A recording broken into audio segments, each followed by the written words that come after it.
What's up guys, welcome back to my channel. If you're new here, my name is Julia and you guys have been loving the more educational, informative videos that I've been making about personal training, health and fitness in general, and I absolutely love that because clearly I love everything having to do with health and fitness and learning about those topics, so it makes me like extra excited to sit down and film these knowing that you guys are loving learning about these topics. So today we're getting into a highly requested video all about how I personally program my workouts.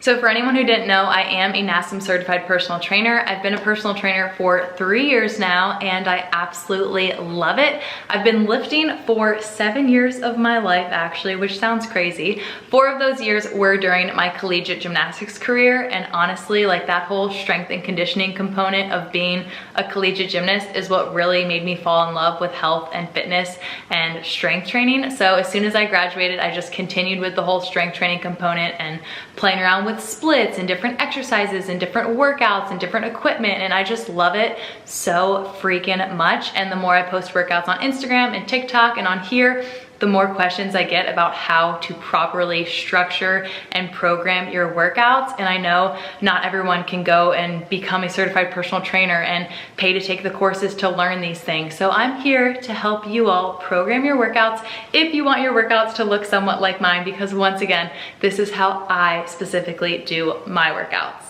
And I feel like that's important to note because how I program my workouts is very different from how I program some of my other clients' workouts.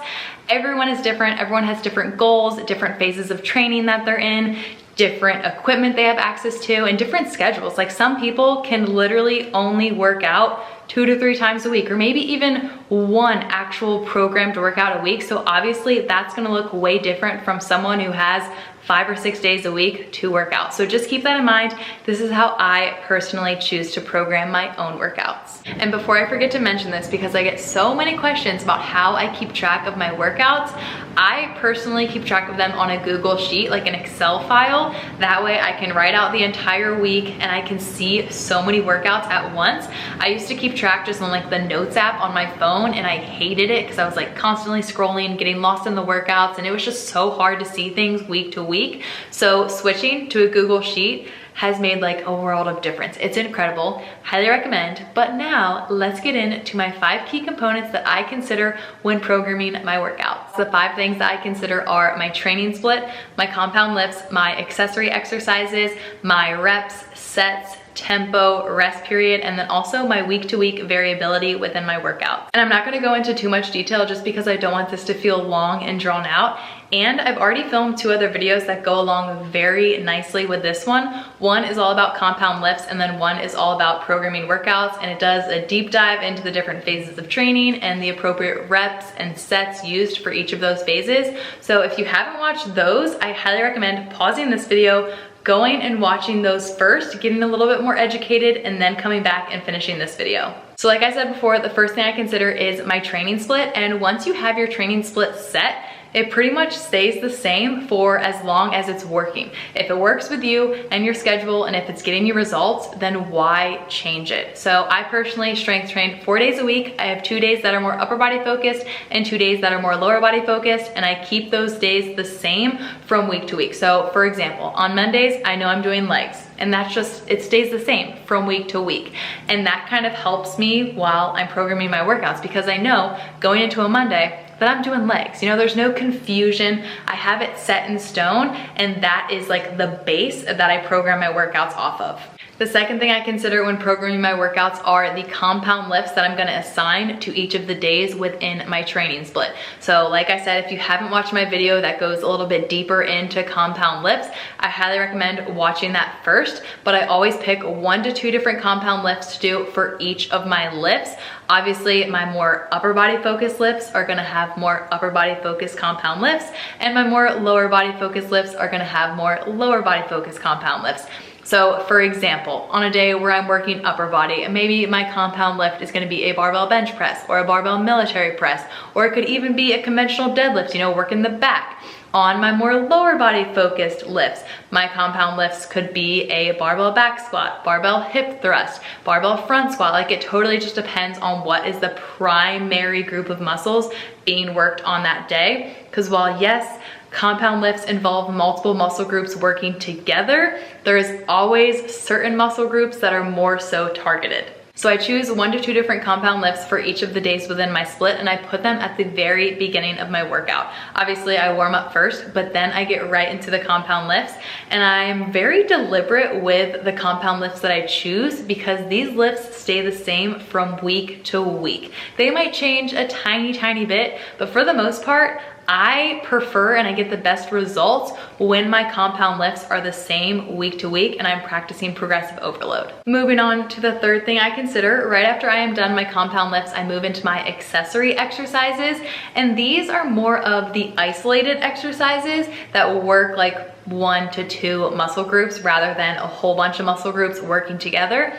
And I typically set these up superset style or maybe even triset style. These can even be done circuit style. It's totally up to you and how you prefer to train. But I typically do 1 to 2 different supersets with more isolated movements.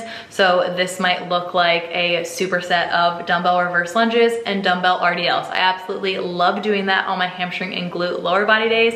It's just a staple superset for me. So that's just a little example of what my accessory exercises might look like, but typically it's 1 to 2 different supersets with more isolated movements. Once I've got my split set, my compound lift set, my accessory exercises set, and pretty much the entire workout actually written up, then I go back through and go into the fourth thing that I consider, which are the sets, the reps, the tempo, the rest period, and that is all determined by the phase of training you are in. So me being me, programming my own workouts, I know the specific phase of training I'm in, so I know what reps and sets I should be dealing with. So that's when I go in and assign those to each of the exercises.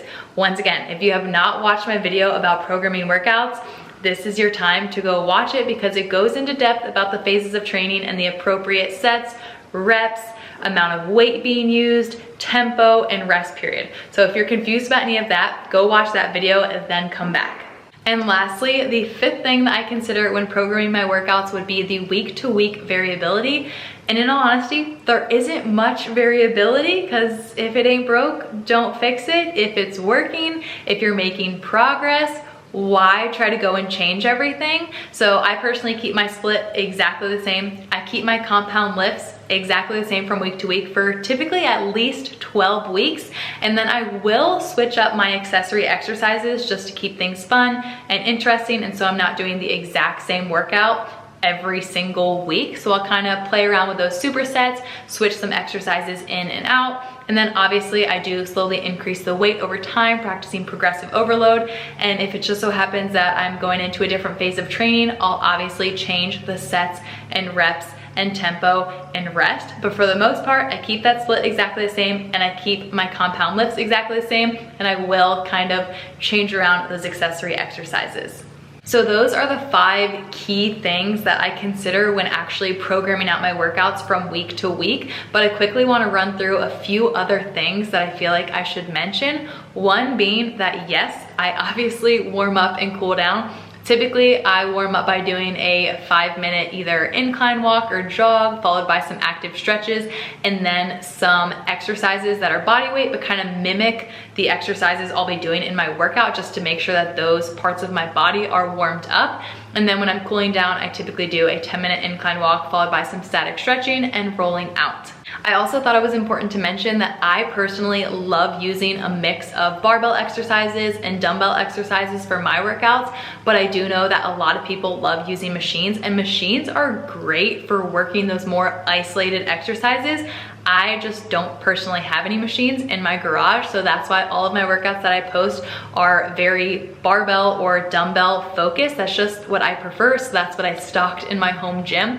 But this is no hate against machines. I think they're extremely beneficial for those more isolated exercises. So if you are going to a gym or you have those machines, highly recommend using them for your accessory exercises. And I just want to wrap this up by reiterating that this is just how I personally program my own workouts. My clients' programs look extremely different from mine, and their programs all look extremely different from each other's.